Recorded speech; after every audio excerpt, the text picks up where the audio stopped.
So guys, right now I just want to talk about how you can stand mentally upon any desired state.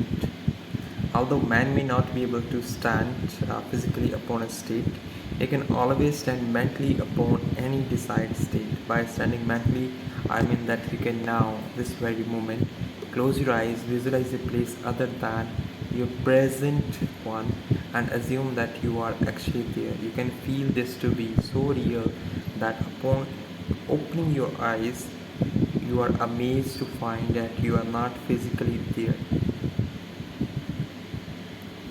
Because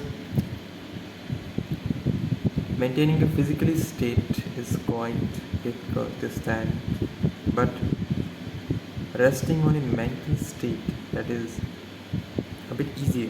It's not that much easy because controlling the mind is not that easy. But once you learn how to control your mind attention, hold it for a certain period of time, you will be the master of your fate. You just have to close your eyes, visualize that place, that present one, and assume that you are actually there. You can feel this to be so real that upon opening your eyes, you are amazed to find that you are not physically there.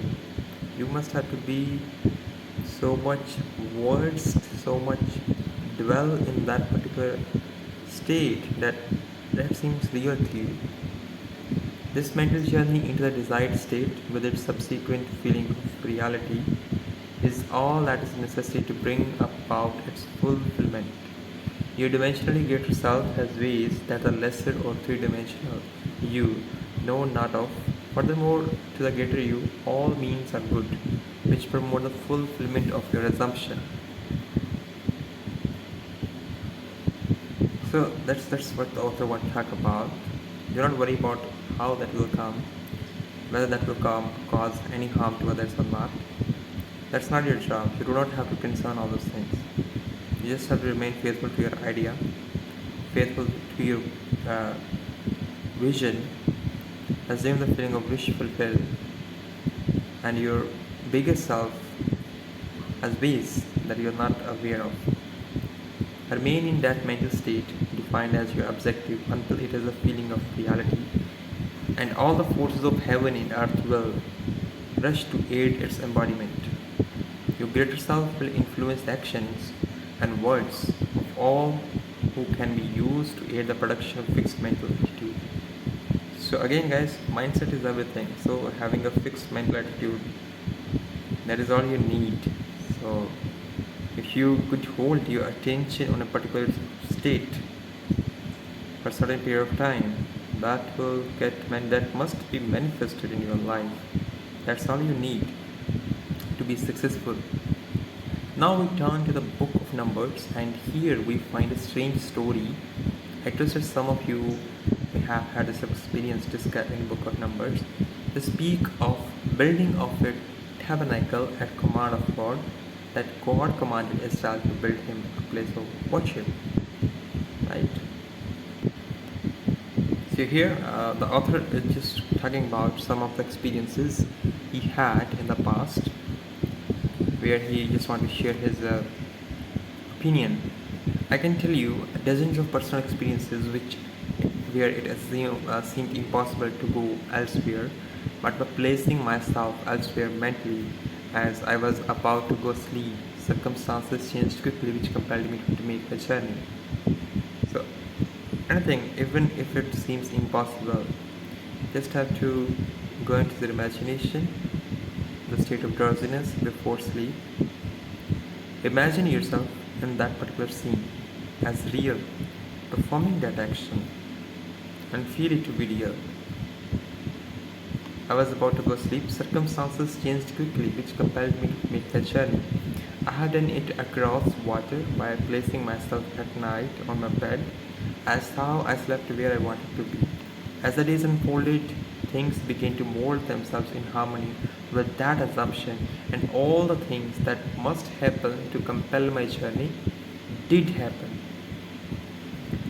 So, guys, you just have to be faithful to your assumption, be faithful to your imaginary act, repeat it again and again, day in, day out, and it will harden into effect. And I, in spite of myself, must make ready to go toward that place which I assumed I was in, and when I approach the deep of sleep. As my cloud ascends, I assume that I am now the man I want to be, or that I am already in that place where I want to visit. I sleep in that place, then life strikes the tabernacle, strikes my environment, and reassembles my environment across seas or land, overland, and reassembles it in the likeness of my assumption. It has nothing to do with the man walking across a physical desert. The whole vast world round about you is a desert. So if you have a dream of going somewhere, if you wanna visit somewhere, and you do not have money or whatever the resources you do not have, you just have to go into the imagination before sleep and visualize yourself already in that place, already where you want to be. Day in, day out, you keep performing that imaginal act, and very soon later you find yourself at that place. Right? Automatically, certain ways, certain uh, arrangements will take place in your subconscious mind, and you will be there very soon. From the cradle to the grave, you and I walk as though we walk the desert. But we have a living tabernacle wherein God dwells, and it is covered with a cloud which can and does ascend when we go to sleep or in a state akin to sleep. So, guys, the bigger self is more active when you are in a state of sleep. The divine forces work when you are asleep. Not necessarily in 2 days, it can ascend in 2 minutes. Why did they give you 2 days? If I now become the man I want to be, I may become dissatisfied tomorrow. I should at least give it a day before I decide to move on. The Bible says that in 2 days, a month, or a year, whenever you decide to move on with this tabernacle, let the cloud ascend. As it ascends, you to start moving where the cloud is. The cloud is simply the garment of your consciousness, your assumption. Where the consciousness is placed, you do not have to take the physical body. It gravitates there in spite of you. Things happen to compel you to move in direction where you are consciously dwelling. So wherever you're placing your consciousness, your physically or body flesh must have to be. Whether it's here or somewhere else, you will be there soon or later. If you place your consciousness over there, events or automatic circumstances will get arranged that you will be there very soon. So that's it for today, guys. Next we will share an example, like more about consciousness. How can you can use the consciousness to change your physical place and move to other place.